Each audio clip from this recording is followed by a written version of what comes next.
الطيف سرى من طلعته والشذ بدا من وفرته فسكرته من نظرته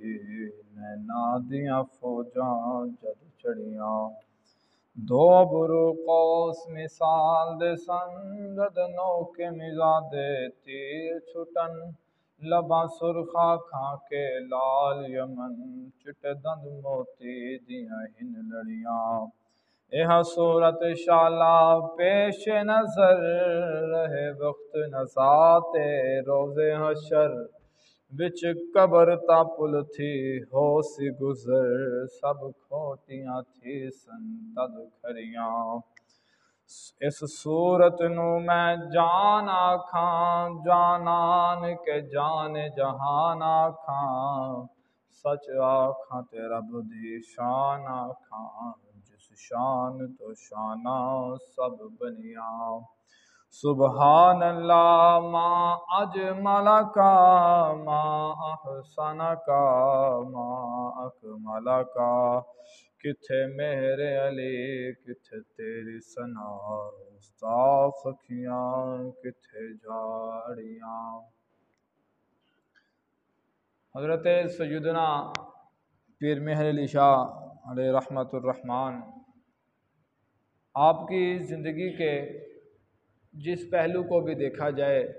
آپ کی زندگی کے جس حصے کو بھی دیکھا جائے، آپ کی زندگی کا ہر پہلو نمایاں عیاں ہے ہمارے سامنے کہ آپ رحمۃ اللہ تعالی علیہ نے کس طریقے سے رد قادیانیت کیا، مرزا غلام قادیانی کا رد کیا، اور کس طریقے سے دلیرانہ جرت مندانہ آپ نے طریقے کے ساتھ حضور پر نور شافع یوم النشور صلی اللہ تعالی علیہ وبارک وسلم آپ کی ختم نبوت پر پہرا دیا۔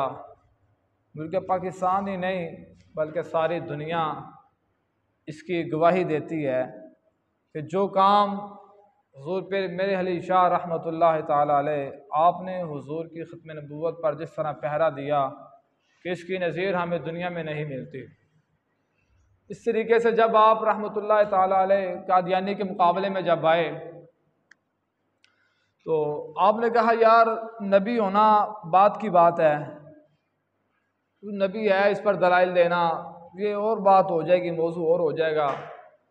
آپ نے اپنے جو آپ کے پاس کھڑے تھے آپ نے ان سے کہا یار اگر قادیانی جو ہے کانا جو ہے یہ صرف قلم دوات میں بھی رکھ دیتا ہوں، قلم دوات سفید کاغذ وہ بھی رکھ دے، جس کا کاغذ کے اوپر خود بخود قلم چل کے لکھ دے وہ سچا ہو جائے گا۔ تو یہ پیر مہر علی شاہ رحمۃ اللہ تعالی علیہ آپ اس قدر والہانہ تھے کہ آپ کے بعد میں مریدوں نے کہا انہوں نے کہا جناب جو 2 نمبر بھی تو ساتھ ہوتے ہیں نا 1 نمبر کے ساتھ، ہاں تو جو 2 نمبر آپ کے ساتھ بندے تھے انہوں نے کہا جناب پیر جی اگر قلم تک نہ چلتا اس کاغذ ہوتے پھر تو اسے جھوٹے پہ جاندے۔ انہوں نے کہا جھلا ہویا جو مجھ ہوندی نا جی مجھ ہوندی وہ قلعے دے سر تے زور لاندی تے سانو پچھوں مال کے آرڈر کیتا دیسی اگے آرڈر کر دیتا۔ اب قلم دوات چلنا جو تھا وہ میری مرضی نہیں تھی، وہ تو اللہ رسول کی مرضی تھی۔ پھر میرے شاہ صاحب رحمۃ اللہ تعالی علیہ آپ نے یہ سیف چشتیائی کے اندر لکھا ہے، آپ فرماتے ہیں کہ ایک واعظ و نصیحت کرنے والا بندہ مولوی جو ہے ممبر پہ بیٹھا بڑی میٹھی جناب واعظ و نصیحت کر رہا ہے، لیکن وہ حضور علیہ السلام کی عزت پر، حضور کی ختم نبوت پر، اسلام کی تحفظ کے لیے وہ میدان عمل میں نہیں آتا، اسلام کے تحفظ کے لیے وہ اپنی زبان کو جناب اپنی زبان نہیں کھولتا، اس بارے میں حضور کی عزت کے مقابلے میں آ کر وہ بے لغام نہیں ہو جاتا۔ تو ایسا بندہ، ایسا مولوی، ایسا پیر آپ نے فرمایا کہ وہ اسلام کا محافظ نہیں ہے،